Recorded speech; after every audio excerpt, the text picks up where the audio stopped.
کس نے تصویر مدینے کی اتاری ساری، کس نے تصویر کی اتاری ساری، اچھے ان کے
حبیب اللہ سعدیہ پہ آنکھیں ذیشان آیا ہے، سعدیہ پہ آنکھیں ذیشان آیا ہے، ہنجوات ہو کے آنے سیلاب ٹل گئے نے، ہنجوات ہو کے آنے سیلاب ٹل گئے نے کہ آمد رسول تو پہلے جہالت دور چ تیاں نو باپ زندہ ہی مرندہ بھی انتظار نہ کرے،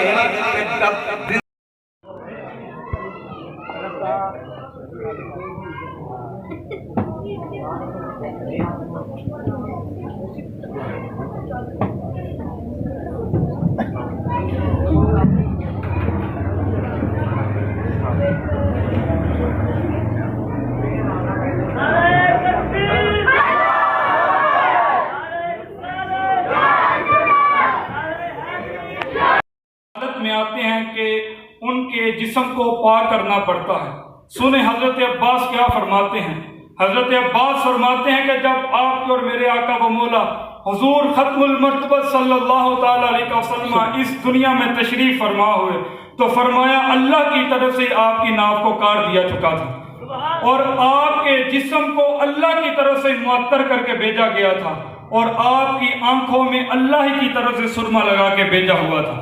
تو حضور علیہ السلام کو اللہ تعالیٰ کی طرف سے معطر اور خوشبودار پیدا کیا گیا تھا۔ اللہ اکبر کبیرہ۔ تو حضرت آمینہ ہی فرماتی ہیں سلام اللہ علیہ، آپ فرماتی ہیں کہ جس رات حضور علیہ السلام کی ولادت باسعادت ہوئی تو ایک نور چمکا، تو اس نور کی برکت یہ تھی کہ میں مکے کے اندر بیٹھی تھی۔ اب اگر اس وقت کا اندازہ لگایا جائے تو اس وقت مکہ سے شام کی طرف سفر کیا جائے تو کئی دن لگتے ہیں، اگر آج دیکھا جائے تیز رفتار سواری جو کہ جہاز ہے اس پر بھی جائیں تو کئی گھنٹے لگتے ہیں آپ کو جانے میں۔ لیکن حضرت آمینہ کے الفاظ سنی، حضرت آمینہ کیا فرماتی ہیں۔ حضرت آمینہ فرماتی ہیں کہ جس رات حضور علیہ السلام کی ولادت باسعادت ہوئی، حضور کے بطن اطہر کی برکت سے ایک ایسا نور چمکا، فرمایا اس نور کی برکت یہ تھی کہ میرے لیے شام کے محلات کو روشن کر دیا گیا تھا اور میں بیٹھی مکے تھی اور میں نے مکے میں بیٹھ کے شام کے محلات کا نظارہ کر لیا۔ تو یہ حضور کے نور کی برکت تھی، یہ تو حضور کی حقیقی والدہ تھی جن کو یہ شان عطا کی گئی۔ آج لوگوں نے حضور کی بصارت پر اعتراض کیے کہ وہ یہاں نہیں دیکھ سکتے، وہ یہاں نہیں دیکھ سکتے، یہ ان کی شان بتا رہا ہوں جن کے بطن اطہر میں حضور 9 ماہ ٹھہرے تھے۔ اللہ نے ان کو یہ شان دی کہ ان کی آنکھوں سے ہر قسم کے پردوں کو ہٹا دیا گیا اور انہوں نے مکہ میں بیٹھ کر شام کے محلات کو دیکھا۔ یہ تو حضور کی والدہ تھی، اور میں تمہیں اس کی بھی کہانی سناتا ہوں جنہوں نے بہت زیادہ مدت حضور کو دودھ نہیں پلایا، بس کچھ دنوں حضور علیہ السلام کو دودھ پلایا۔ حضرت عبد الرحمن بن عوف، آپ کی والدہ حضرت شفا، آپ فرماتی ہیں کہ جب حضور علیہ السلام کی ولادت باسعادت ہوئی تو میں نے حضور علیہ السلام کو اپنے ہاتھوں میں لیا اور میں حضور علیہ السلام کو اپنے ہاتھوں میں کھلا رہی تھی، اور آپ کیا فرماتی ہیں، پہلے میں نے ایک ندا سنی، رحمہ کی ربک، اے شفا تیرا رب تیرے اوپر رحم کرے، اور اس کے بعد حضرت شفا فرماتی ہیں فَأَضَاءَ لِي مَا بَيْنَ الْمَشْرِقِ وَالْمَغْرِبِ حَتَّى نَظَرْتُ إِلَى بَعْضِ قُصُورِ الشَّامِ۔ حضرت شفا فرماتی ہیں کہ اس کے بعد اس جلوہ پیکر سے ایک ایسا نور چمکا کہ جس کے نور سے مشرق اور مغرب جگمگانے لگا، اور فرماتی ہیں کہ میں مکہ کے اندر موجود تھی، اللہ نے مجھے یہ شان عطا کی کہ اس نور کی برکت کے ساتھ میں نے مکہ میں بیٹھ کے شام کے محلات کا نظارہ کر دیا۔ تو یہ ان کی شان تھی کہ جنہوں نے کچھ لمحے حضور علیہ السلام کی قربت پائی۔ میں تم سے پوچھتا ہوں کہ جنہوں نے حضور علیہ السلام کو کچھ لمحے، میری بکریوں نے گھاس کھانا چھوڑ دی ہے، اور بگا سن لے، بکریوں نے صرف گھاس کھانا چھوڑی ہے، لیکن جب گھر جا کر کے ان کا دودھ دوتا ہوں نا تو یہ پہلے سے 2 گنا زیادہ دودھ دیتی ہیں۔ صحابہ نے کہا یہ جو علامتیں بتا رہا ہے یہ علامات تو ہمارے پیغمبر کی ہیں۔ جب اس غار میں گئے جو جبل سلا پہ واقعہ تھی تو دیکھا کہ میرے اور آپ کے رسول صلی اللہ علیہ وآلہ وسلم نکیلے پتھروں پہ سر رکھ کے سجدے کی کیفیت میں ہے، اور زار و کتار آنسو بہاتے ہوئے لفظ زبان پہ یہی آتا ہے، رب امتی رب امتی، اے میرے اللہ میری امت، اے میرے مالک میری امت کا معاملہ میرے ہاتھ میں دے دے، اے میرے مالک میری امت کمزور ہے۔ امت کے لیے جوانی کے حسین لمحات میں غار ہرا کے نکیلے پتھروں پہ سر رکھ کے میرے رسول صلی اللہ علیہ وآلہ وسلم آنسو بہاتے ہیں۔ جناب صدیق اکبر رضی اللہ تعالیٰ عنہ حضور کے پاؤں پہ ہاتھ رکھتے ہیں، بندہ نواز سر اٹھائیے، رب تعالیٰ آپ کو امت کے معاملے میں پریشان نہیں کرے گا، لیکن رسول ہے کہ رب امتی کی آواز بلند کیے جا رہے ہیں۔ جناب فاروق اعظم ہیں، عثمان غنی ہیں، مولا کائنات ہیں۔ کسی نے کہا کہ اگر چاہتے ہو نا رسول اللہ سجدے سے سر اٹھائیں تو تمہیں مدینہ منورہ جا کر کے سیدہ فاطمہ کو بلانا پڑے گا۔ جب سیدہ فاطمہ سلام اللہ علیہا تک پیغام پہنچا تو بے چین تو آپ بھی تھی نا کہ رسول اللہ کہاں پہ تشریف لے گئے ہیں، یا صحابہ کا تو ایک لمحہ بھی میرے رسول کے بغیر نہیں گزرا کرتا تھا۔ ایک دن جناب ابو ہریرہ سے فرمایا، ابو ہریرہ کبھی کبھی اٹھ کے گھر بھی چلے جایا کرو، ہر وقت یہیں بیٹھے رہتے ہو، ایک دن چھوڑ کے ایک دن بعد ملا کرو، محبت زیادہ بڑھتی ہے۔ جناب ابو ہریرہ اٹھے، الٹے قدم چلنے لگے، اور مسجد نبوی کا ستون جناب ابو ہریرہ کی آنکھوں اور رسول اللہ کے چہرے کے درمیان حائل ہوا۔ یہ دوڑ کر حضور کی مجلس میں بیٹھ گئے۔ بندہ نواز، آپ ایک دن چھوڑ کے ایک دن بعد ملنے کی بات کرتے ہیں، چند لمحوں کے لیے میری آنکھوں اور آپ کے چہرے کے درمیان ستون حائل ہوا ہے، مجھ سے تو یہ وقت بھی برداشت نہیں ہوتا، میں سارا دن کیسے گزاروں گا؟ ایک ایک لمحہ رسول کے بغیر گزارنا ان کے لیے مشکل تھا۔ اچھا، صحابہ اکرام کو جب خبر ملی تو حضور سر نہیں اٹھاتے، پھر سیدہ فاطمہ کی طرف پیغام بھیجا۔ آپ کنیزوں کے جرمٹ میں پیوند لگی چادر لے کر کے جب جبل سلا کی طرف تشریف لائیں تو رسول کریم علیہ السلام سے عرض کیا، بندہ نواز اب سجدے سے سر اٹھائیے، لیکن میرے رسول مسلسل سجدے میں سر رکھ کے آنسو بہا کے رب امتی کی آواز بلند کر رہے ہیں۔ سیدہ فاطمہ نے ہاتھ اٹھائے، عرض کیا مالک میں نے سنا ہے کہ جب درویشوں کی دعائیں قبول نہیں ہوتی تو وہ اپنی پگڑیاں اتار کے رکھ دیتے ہیں اور تیری بارگاہ میں عرض گناہ ہوتے ہیں، تو ان کی دعاؤں کو مستجاب فرما لیتا ہے۔ مالک اگر میرے کہنے پہ رسول اللہ سر نہیں اٹھاتے تو میں بھی اپنی چادر اتار کے تیری بارگاہ میں نیاز مندیاں پیش کروں۔ جب یہ لفظ نکلے تو رب نے فرمایا جبریل میرے پیغمبر سے جا کر کے کہو کہ اپنا سر سجدے سے اٹھا لیجئے، وَلَا سَوْفَ يُؤْتِيكَ رَبُّكَ فَتَرْضَىٰ، قیامت کے میدان میں جس طرح امت کے بارے میں آپ کہتے جائیں گے عرش کا رحمان ویسے ہی فرماتا چلا جائے گا۔ میرے رسول صلی اللہ علیہ وآلہ وسلم نے سر سجدے سے اٹھایا، مدینہ منورہ کی طرف تشریف لائے۔ پھر ایک دن میرے اور آپ کے رسول صلی اللہ علیہ وآلہ وسلم اپنے حجرہ مبارکہ میں تھے، مسجد میں تشریف لائے۔ آپ کے چہرے پہ جو بشاشت اور خوشی کے تاثرات تھے، آپ کے لبوں پہ مسکراہٹ تھی، آنکھوں میں چمک تھی، چہرہ خوشی سے کھلا ہوا تھا۔ صحابہ نے عرض کیا بندہ نواز اس خوشی کی خاص وجہ کیا ہے؟ میرے رسول فرماتے ہیں کہ مجھے ابھی ابھی جبریل نے آ کے بتایا ہے کہ آقا خوش ہو جائیے، اللہ تعالیٰ آپ کی امت کے 70,000 لوگوں کو بغیر حساب کے جنت کی راہوں کا مسافر بنائے گا۔ اچھا پھر جناب صدیق اکبر رضی اللہ تعالی عنہ پاس بیٹھے ہیں، عرض کرتے ہیں حضور زد یا رسول اللہ، رب سے آپ عرض کریں نا کہ 70,000 تو تھوڑے ہیں نا، ان میں سے کچھ اور اضافہ کر دیا جائے۔ تو میرے رسول صلی اللہ علیہ وسلم نے ارشاد فرمایا اللہ تعالیٰ اتنے لوگوں کو اور بغیر حساب کے بخش دے گا۔ جناب صدیق اکبر پھر عرض کرتے ہیں زد یا رسول اللہ، حضور کچھ اور بڑھا لیجیے نا۔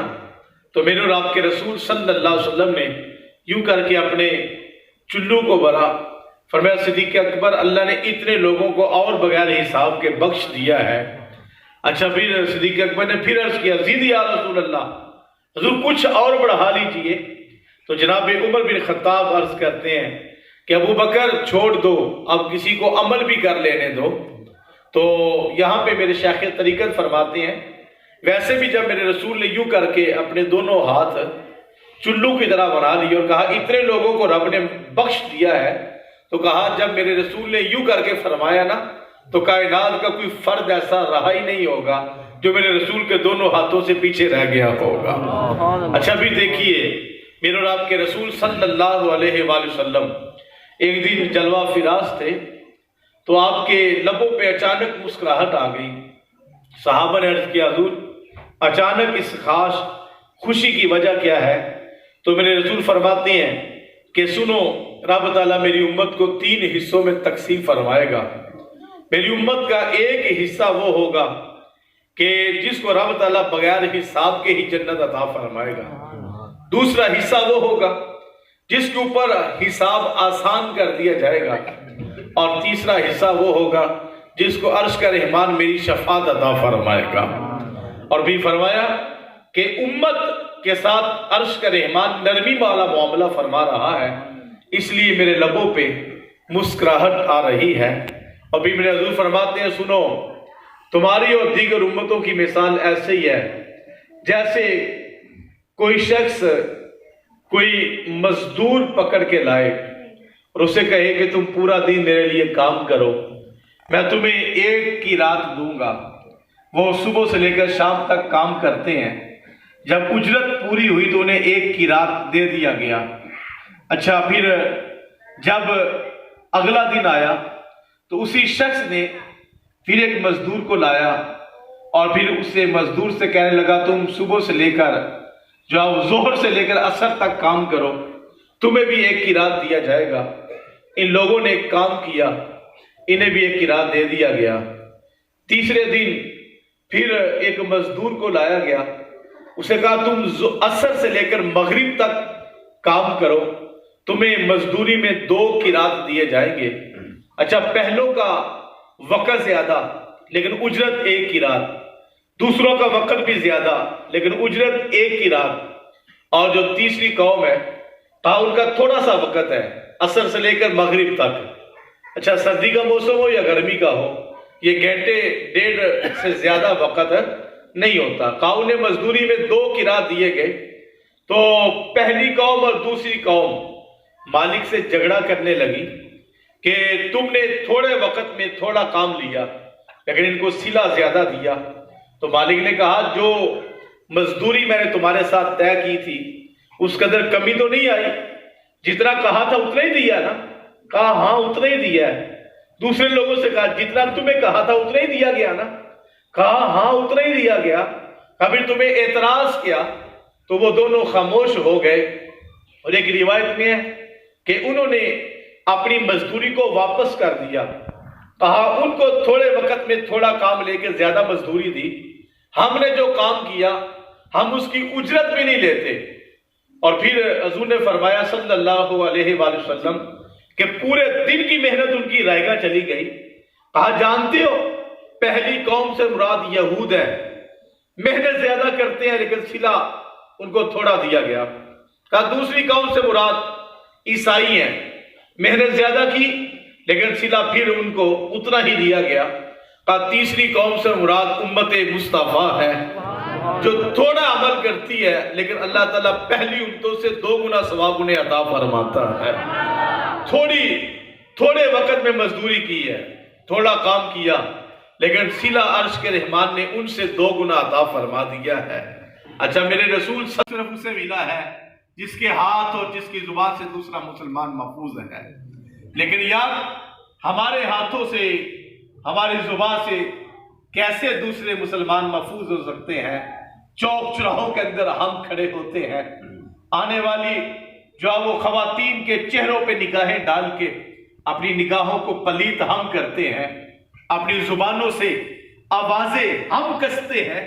مجھے بتاؤ جو وہ بڑے اعلیٰ عہدے پہ بڑا جماعت سمجھتا ہے، نہیں میرے بھائی سن لیجئے، آج اگر اپنی نظروں کے اندر حیا پیدا نہیں کرو گے تو میرے رسول نے فرمایا من زنا زنیا، جو زنا کرے گا اس کی ماں بہن بیٹی بیوی کے ساتھ زنا کیا جائے گا۔ یہ ایک قرض ہے جو آج نہیں تو کل تمہیں اتارنا پڑے گا۔ میرے رسول تشریف فرما ہے، ابو امامہ بہلی روایت کرتے ہیں رضی اللہ تعالیٰ عنہ، ایک شخص آیا آ کر کے عرض کرتا بندہ نواز میں آپ کا کلمہ پڑھنا چاہتا ہوں لیکن ایک گناہ ہے جس کو میں چھوڑ نہیں سکتا۔ میرے رسول نے فرمایا بتا کون سا گناہ ہے؟ اس نے عرض کیا حضرت میں زنا کا مزاج رکھتا ہوں، آپ کلمہ پڑھا لیں مسلمان کر لیں لیکن مجھے زنا کی اجازت دے دیں۔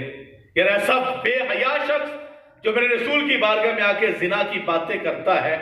اچھا پھر سن لیجئے